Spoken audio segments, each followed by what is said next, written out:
Hi friends, நான் உங்க Varadaraja and welcome to our channel. இன்னைக்கு நம்ம episode 584 subscribers real life ghost experience தாங்க வந்து பார்க்க போறோம்.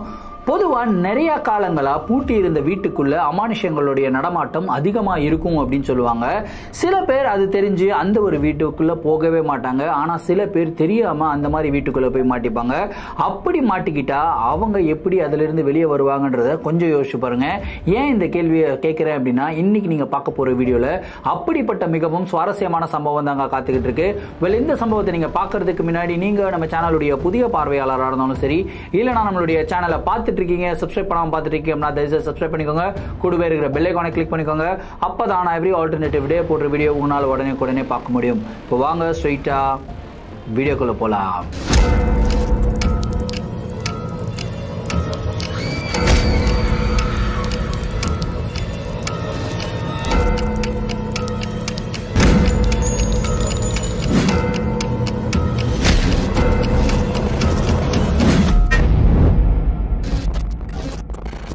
இன்னைக்கு நீங்க பார்க்க போற நிகழ்வு நம்மளுக்கு மலேசியால இருந்து ஜான்வி அப்படின்ற ஒரு சப்ஸ்கிரைபர் மெயில் பண்ணி விட்டுருக்காங்க. இந்த ஒரு அமானுஷமான நிகழ்வு அவங்களுக்கு 8 வருடங்களுக்கு முன்னாடி நடந்ததாகவும், இந்த ஒரு நிகழ்வுடைய தாக்கம் இதுவரைக்கும் அவங்களுடைய வாழ்க்கையில இருக்குது அப்படின்னு வந்து சொல்லியிருக்காங்க. சரி, கதையுடைய ஸ்டார்டில் இருந்தே வர ஆரம்பிப்போமே.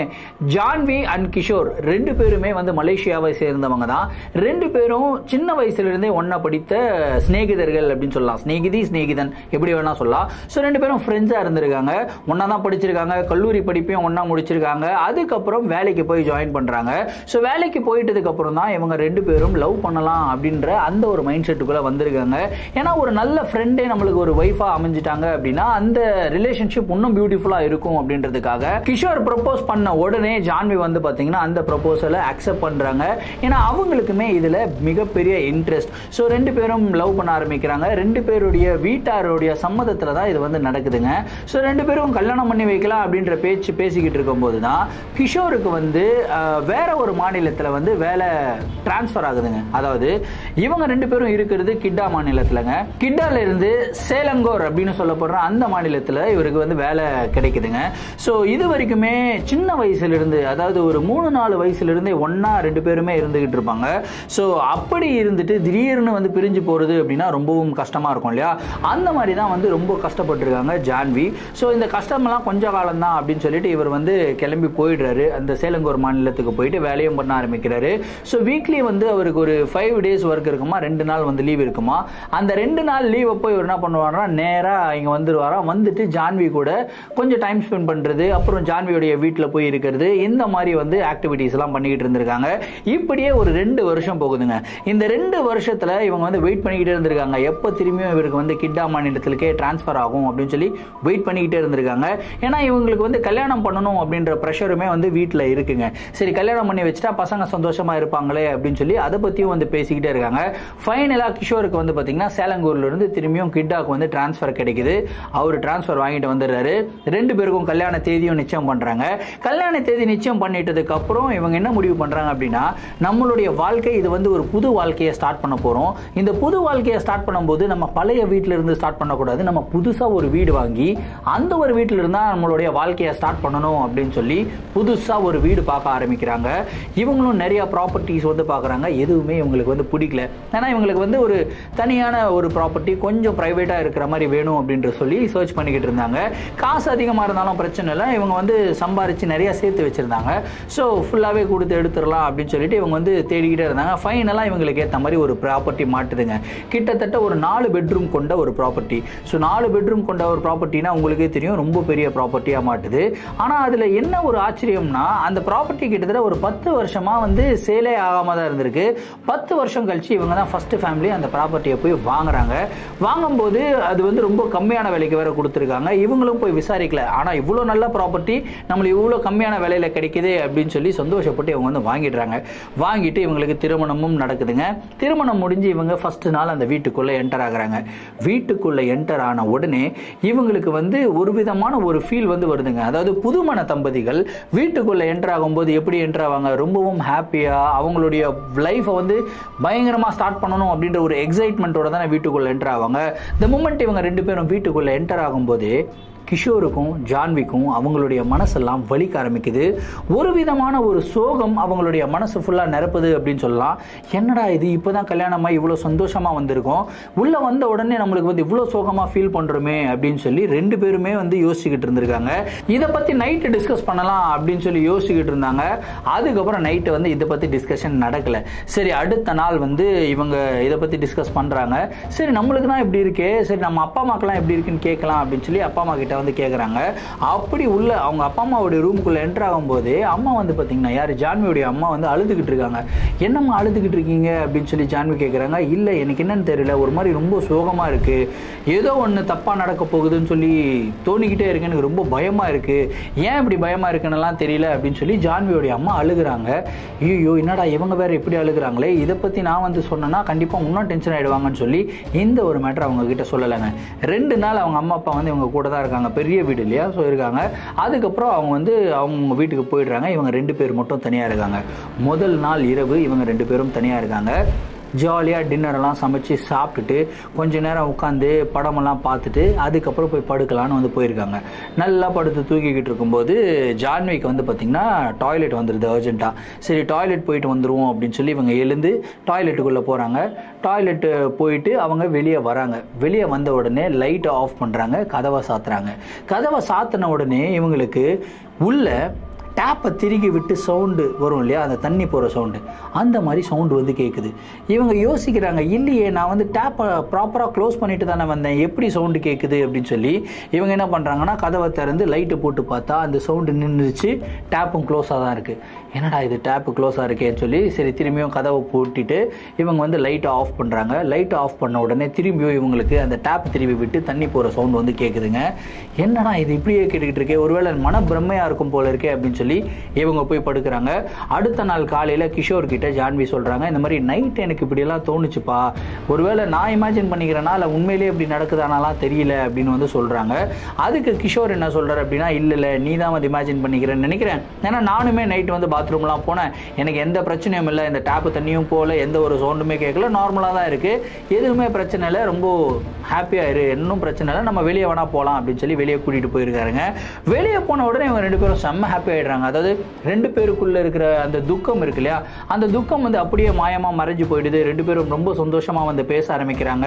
ஸோ வாழ்க்கையே வந்து த பெஸ்ட் டைம் அப்படின்ற மாதிரி வந்து வாழ ஆரம்பிக்கிறாங்க. ஸோ கிட்டத்தட்ட ஒரு 3-4 மணி நேரம் அவங்க வெளியே இருக்காங்க. வெளியே சுற்றிட்டு அதுக்கப்புறம் படம் போய் பார்த்துருக்காங்க. படமெல்லாம் பார்த்துட்டு அதுக்கப்புறம் திரும்பியும் வீட்டுக்கு வராங்க. நைட்டு வீட்டுக்கு வரும்போது கிட்டத்தட்ட ஒரு 7:30-8 மணி இருக்கும். வரும்போது டின்னர் எல்லாமே முடிச்சுட்டு வந்துடுறாங்க. டின்னர் முடிச்சு திரும்பியும் வீட்டுக்குள்ளே என்ட்ரு ஆகுறாங்க. வீட்டுக்குள்ளே என்ட்ரான அடுத்த செகண்ட் திரும்பியும் இவங்களுக்கு மனசெல்லாம் ஒரே பாரம். அந்த பாரம் எப்படி இருக்குன்னா, ஜான்வியோடைய அம்மா ரூமில் உட்காந்து அழுதுகிட்டு இருந்தாங்க இல்லையா, அதே மாதிரி ஜான்வி வந்து பார்த்தீங்கன்னா வீட்டுக்குள்ளே நுழைஞ்சதும் அழுக ஆரம்பிக்கிறாங்க. என்னம்மா ஆச்சு அப்படின்னு சொல்லி கிஷோர் வந்து ரொம்ப பயந்து போய் கேட்குறாரு.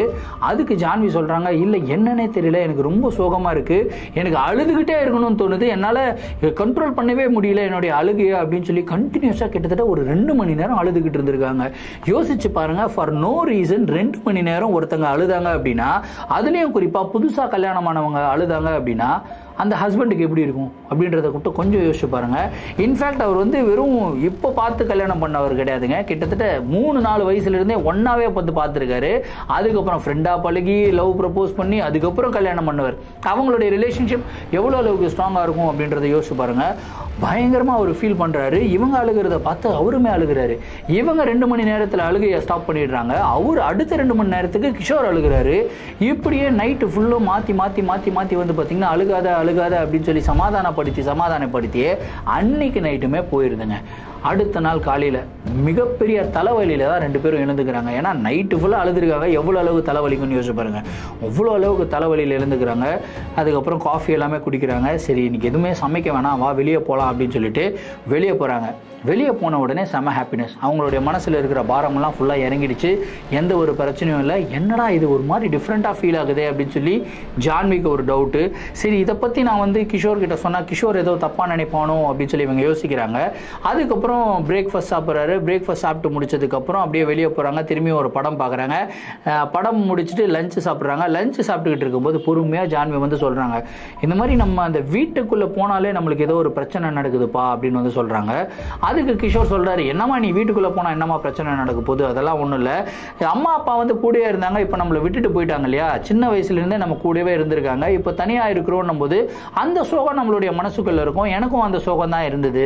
ஸோ அதனால தான் நான் வந்து அழுகிற ஸ்டேஜில் தான் இருந்தேன். ஆனால் நீ அழுததை பார்த்த உடனே கண்ட்ரோல் பண்ண முடியாமல் நானுமே அழுதுட்டேன் அப்படின்னு வந்து சொல்கிறாருங்க. என்னடா இது, நம்ம ஏதோ ஒரு மேட்ரை பேசலான்னு வந்தால் இவன் வந்து அந்த மேட்ரை பற்றியே பேசுகிறே வேறு விதமாக பேசுகிறானே அப்படின்னு சொல்லிட்டு ஜான்வி வந்து ஓகே அப்படின்னு சொல்லிட்டு அன்னைக்கு ஈவினிங் வரைக்கும் அப்படியே போகுதுங்க. கரெக்டாக 7:30 மணி டின்னர் முடிக்கிறாங்க. டின்னர் முடிச்சுட்டு திரும்பி வீட்டுக்குள்ளே என்ட்ராகிறாங்க. வீட்டு வாசலுக்கு போகும்போதே ஜான்விக்கு ஒரு மனசெல்லாம் அப்படியே பட நடிக்குது. சேம் அதே மாதிரி கிஷோருக்குமே மனசெல்லாம் பட நடிக்குது. என்னடா நேற்று நைட்டு ஃபுல்லாக அழுதாலேடா, இன்னைக்கு என்ன ஆக போகுதோ அப்படின்ற ஒரு பயத்திலேயே இவங்க வந்து வீட்டுக்குள்ளே என்ட்ராகிறாங்க. வீட்டுக்குள்ளே என்டர் ஆன உடனே திரும்பியும் அவங்களுடைய மனசெல்லாம் அப்படியே வலிக்க ஆரம்பிக்குது.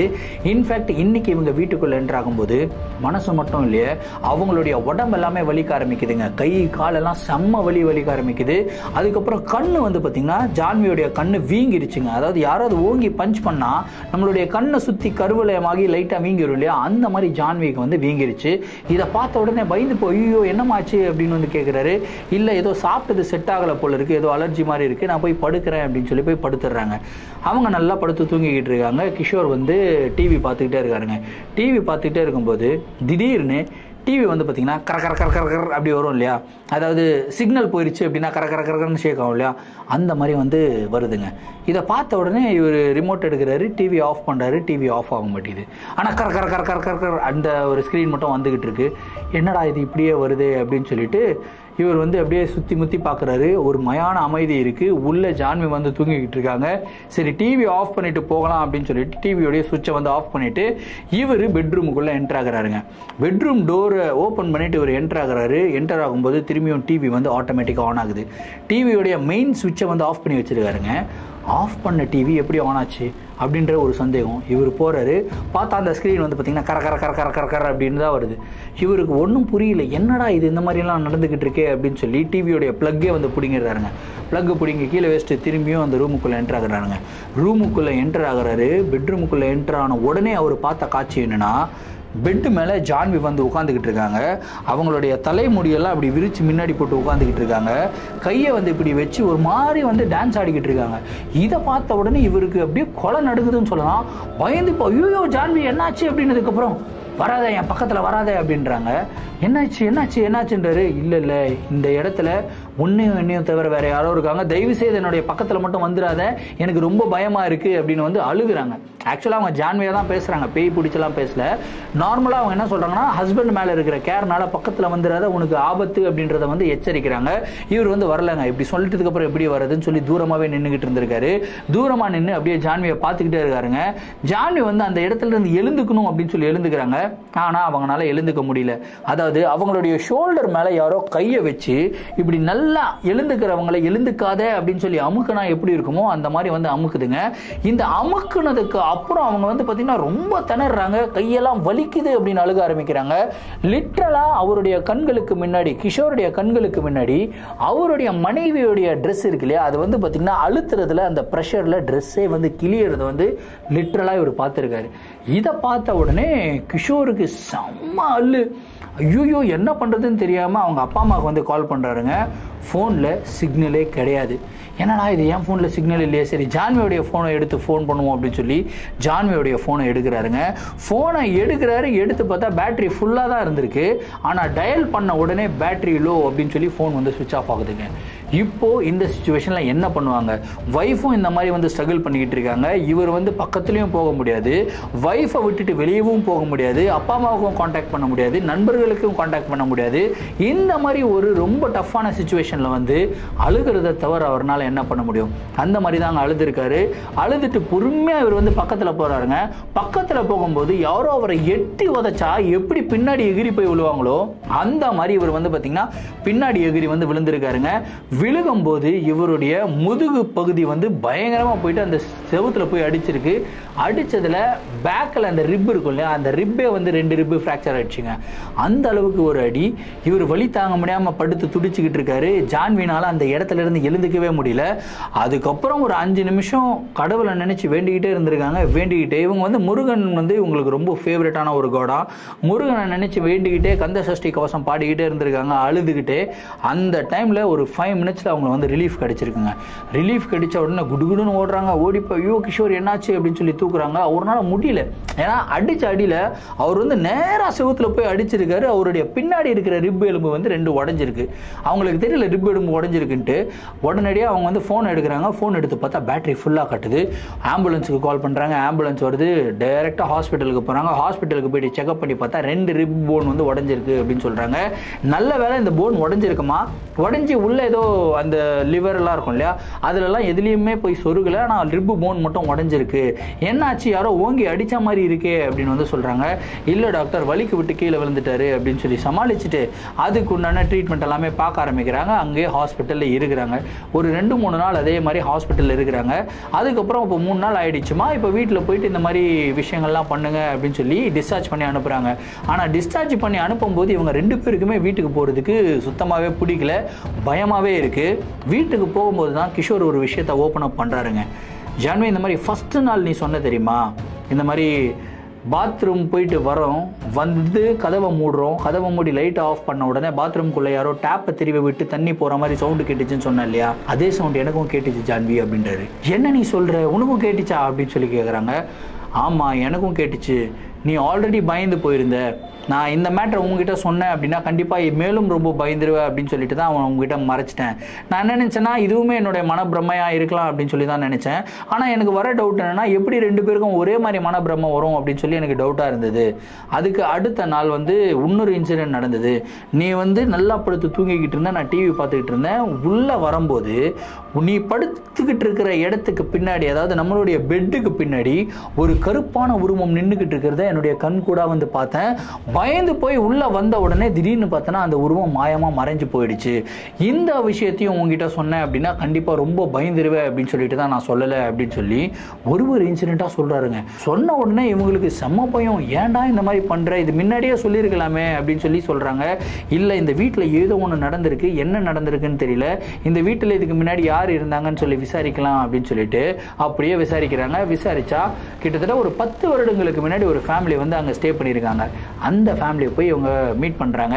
மீட் பண்ணிவிட்டு என்னதாங்க நடந்தது அந்த வீட்டில் அப்படின்னு சொல்லி கேட்கும்போது அப்போ தான் அந்த ஃபேமிலி வந்து சொல்கிறாங்க, இந்த மாதிரி என்னுடைய வீட்டில் வந்து ஒரு அழகான ஃபேமிலியாக தான் தங்கியிருந்தோம். கிட்டத்தட்ட 6 பேர் கொண்ட குடும்பங்க. ஸோ எங்களுடைய குடும்பத்தில் 2 பசங்க 2 பொண்ணுங்க, அதுக்கப்புறம் அப்பா அம்மா, எல்லாருமே ஹாப்பியாக தான் இருந்தோம். இதில் பெரிய பையன் இருக்கான் இல்லையா, பெரிய பையன் வந்து போதை பழக்கத்துக்கு வந்து அடிமையாயிட்டான். ஸோ போதை பழக்கத்துக்கு அடிமையாயிட்டு நிறைய தவறான காரியங்கள் எல்லாமே செய்ய ஆரம்பித்தான். பெண்கள் கிட்ட நிறைய தவறாக நடந்துக்க ஆரம்பித்தான். இது எல்லாமே எங்களுக்கு வந்து பிடிக்கல. ஏன்னா நம்ம வந்து ரொம்ப டீசெண்டான ஒரு ஃபேமிலி, நம்மளுடைய ஃபேமிலியிலே 2 பெண்கள் இருக்காங்க. ஸோ தவறாக நடந்துக்கிறத பார்த்தா நாங்கள் கண்டிக்கணும் இல்லையா, அந்த மாதிரி அவனை வந்து ரொம்ப கண்டித்தோம். கண்டித்ததில் ஒரு நாள் என்னாச்சுன்னா, அவன் ரொம்ப கோவப்பட்டு அதிகமாக அந்த போதை மருந்தை எடுத்துக்கிட்டு அவனுடைய சுயநினைவே இல்லாத சமயத்தில் அந்த பாத்ரூம் சொன்ன இல்லையா, அந்த பாத்ரூம்குள்ளே போயிட்டு அவன் வந்து அவனுடைய உயிரை எடுத்துக்கிறாங்க. அதாவது அதிகமாக கன்சியூம் பண்ணிடுறான். அந்த போதை மருந்தை அதிகமாக கன்சியூம் பண்ணதுனால அவன் வந்து சப்கான்ஷியஸ் மைண்டெலாம் விட்டு தாண்டி போயிட்டு அவனை திரும்பி எடுத்துகிட்டு வரவே முடியாத லெவலுக்கு போயிட்டு அவன் பையன் பார்த்திங்கன்னா இறந்து போயிடுறாங்க. ஸோ அவன் இறந்து போனதுக்கப்புறம் அந்த வீட்டில் நிறையா விஷயங்கள் நடக்க ஆரம்பிச்சுது. எங்களுக்கே வந்து நிறையா இடங்களில் வந்து பிரச்சனைகள் வர ஆரம்பிச்சுது. ஸோ அதனால் இந்த வீடை சேல் பண்ணலான்னு சொல்லிட்டு சேல் பண்ணிவிட்டு நாங்கள் கிளம்பிட்டோம். அதுக்கு அடுத்து ஒரு ஃபேமிலி வந்தாங்க. 2 நாளில் அந்த ஃபேமிலி காலி பண்ணிட்டு போயிட்டாங்க. அந்த ஃபேமிலி கிட்ட இருந்து தான் நீங்கள் அந்த வீடை வாங்கியிருக்கீங்க அப்படின்னு வந்து சொல்றாங்க. இதை கேட்ட உடனே ஜான்விக்கும் கிஷோருக்கும் செம்ம ஷாக்கு. என்னங்க நீங்க சொல்றீங்க, இந்த மாதிரி ஆயிடுச்சு, என்னுடைய வைஃப் என்னென்னலாம் பிரச்சனை அனுபவிச்சாங்க தெரியுமா, இந்த பாருங்க என்னுடைய ரிப் எலும்பெல்லாம் உடஞ்சிருச்சுங்க அப்படின்னுலாம் வந்து சொல்றாங்க. அந்த ஃபேமிலி என்ன சொல்றாங்கன்னா, உங்களால எவ்வளவு சீக்கிரம் முடியுமோ அந்த ஒரு வீடை காலி பண்ணிட்டு போயிடுங்க, இல்லைனா உங்களுடைய லைஃபே காலி ஆயிடும் அப்படின்னு வந்து சொல்றாங்க. இதுக்கப்புறம் எப்படி அந்த வீட்டுக்குள்ளே போக முடியும்? உடனடியாக இவங்க வந்து அப்பா அம்மாவுக்கு கால் பண்ணுறாங்க. கால் பண்ணி இந்த மாதிரிலாம் நடந்துச்சு அப்படின்னு வந்து சொல்கிறாங்க. அதே மாதிரி ஜான்வியும் அவங்க அப்பா அம்மாவுக்கு கால் பண்ணுறாங்க. ஜான்வி இன்னொரு இன்சிடென்ட்டும் சொல்கிறாங்க. இந்த மாதிரி கிஷோர் அன்னைக்கு வந்து வெளியே போயிருந்தான், சாமான் வாங்கிட்டு வரதுக்காக வெளியே போயிருந்தான். வீட்டில் தனியாக இருந்தேன். வீட்டில் தனியாக இருக்கும்போது என்னுடைய கழுத்து பகுதியில் யாரோ வந்து கையை வச்ச மாதிரி இருந்தது. திடீர்னு என்னுடைய கழுத்தை இப்படி பிடிச்சி யாராவது இப்படி திருப்பினா எப்படி இருக்குமோ அந்த மாதிரி திருப்பினாங்க. ஆட்டோமேட்டிக்காக நான் வந்து திரும்பிட்டேன். என்னால் உடம்பு அசைக்கவே முடியல. அந்த மாதிரி ஒரு நிலைமையில் நிறைய தவறான விஷயங்கள் எல்லாம் நடந்தது அப்படின்னு சொல்லி ஜான்வி வந்து அவங்க அம்மா கிட்ட அழுகுறாங்க. இது வந்து கிஷோருக்கே தெரியாதுங்க. இது கேட்ட உடனே கிஷோர் ஷாக் ஆகிட்டு, ஏம்மா என்கிட்ட சொல்லலை அப்படின்னு வந்து சொல்கிறாரு. இல்லை, இது எப்படி நான் உங்ககிட்ட சொல்ல முடியும்? ஆல்ரெடி இந்த மாதிரி பிரச்சனைகள் எல்லாம் நடக்குதுன்னு சொல்லி உங்ககிட்ட சொன்னால் நான் நீ சீரியஸாக எடுத்துக்கல. ஸோ ஒருவேளை என்னை நீ நம்பலையோ அப்படின்னு சொல்லி தான் நான் நினச்சேன். அதனால தான் நான் இது உங்ககிட்ட ஷேர் பண்ணல, யாருக்கிட்டையும் ஷேர் பண்ணல. இந்த மாதிரி 2-3 தடவை அந்த 2-3 நாள்லேயே நடந்திருக்கு அப்படின்னு வந்து சொல்கிறாங்க. இதை கேட்ட உடனே செம்ம ஷாக் ஆகிட்டு அவங்க அப்பா அம்மா, ஜான்வியோடைய அப்பா அம்மாவும் சரி, கிஷோருடைய அப்பா அம்மாவும் சரி, உடனடியாக அந்த வீட்டை காலி பண்ணிட்டு வந்துருங்க அப்படின்னு சொல்லிடுறாங்க. வீட்டுக்கே போகாதீங்க, நீங்கள் ஃபஸ்ட்டு வந்துருங்க அப்படின்றாங்க. இவங்களும் அவங்களுடைய வீட்டுக்கு போயிடுறாங்க. அதுக்கப்புறம் அந்த வீடை ரொம்பவும் பாடுபட்டு வந்து சேல் பண்ணியிருக்காங்க.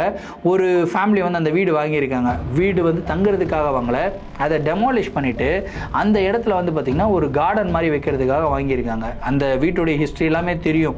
அதுக்கப்புறம் அந்த வீடை வந்து டெமாலிஷ் பண்ணிட்டு இப்போ வந்து பார்த்திங்கன்னா அந்த இடத்துல கார்டன் மாதிரி ஏதோ ஒன்று வச்சிருக்காங்க. ஒரு சின்னதாக பிளே கிரவுண்ட் மாதிரி வச்சிருக்காங்க அப்படின்னு சொல்கிறாங்க. இன்ஃபேக்ட் இன்னைக்கு டேட் வரைக்குமே கூட அந்த பிளே கிரவுண்டுக்குள்ளே விளையாடுற குழந்தைகள், குறிப்பாக பெண் குழந்தைகளுக்கு வந்து நிறைய அமானுஷங்கள் வந்து நடந்துகிட்டு இருக்கு அப்படின்னு வந்து சொல்கிறாங்க. இது எந்த அளவுக்கு உண்மைன்னு தெரியல, ஆனால் இது வரைக்கும் நடக்குது அப்படின்னு சொல்லி நாங்கள் கேள்விப்பட்டோம் அப்படின்னு சொல்கிறாங்க. ஸோ யாராவது கிட்டா மாநிலத்திலிருந்து இந்த வீடியோவை பார்த்துக்கிட்டு இருந்தீங்க அப்படின்னா, கிட்டா மாநிலத்தில் உண்மையாலே இப்படிப்பட்ட ஒரு இடம் இருக்கா அப்படின்றத வந்து கமெண்ட் பாக்ஸில் சொல்லுங்கள். இந்த வீடியோ உங்களுக்கு ரொம்பவும் சுவாரஸ்யமாக இருந்திருக்கும் அப்படின்றதுல எந்த விதமான ஒரு சந்தேகமும் இல்லை. ஸோ இந்த வீடியோவை பற்றின உங்களுடைய கருத்துக்கள் என்ன அப்படின்றத கமெண்ட் பாக்ஸில் சொல்லுங்கள். இதே மாதிரி உங்களுடைய வாழ்க்கையில் ஏதாவது அமானுஷமான நிகழ்வுகள் நடந்திருந்து அந்த நிகழ்வுகளை எங்கிட்ட ஷேர் பண்ணணும்னு நினச்சிங்கன்னா என்னுடைய இன்ஸ்டாகிராமில் ஃபாலோ பண்ணிட்டு இன்ஸ்டாகிராமில் டிஎம் பண்ணுங்கள். இல்லை நான் என்னுடைய மெயில் ஐடிக்கு மெயிலாக சென்ட் பண்ணி விடுங்க. கண்டிப்பாக உங்களுடைய நிகழ்வுகளும் நம்மளுடைய சேனலில் வீடியோஸாக போடப்படும். மீண்டும் அடுத்த வீடியோவில் சந்திக்கும் முறை நான் உங்கள் Varadaraja, signing off. Thank you and bye.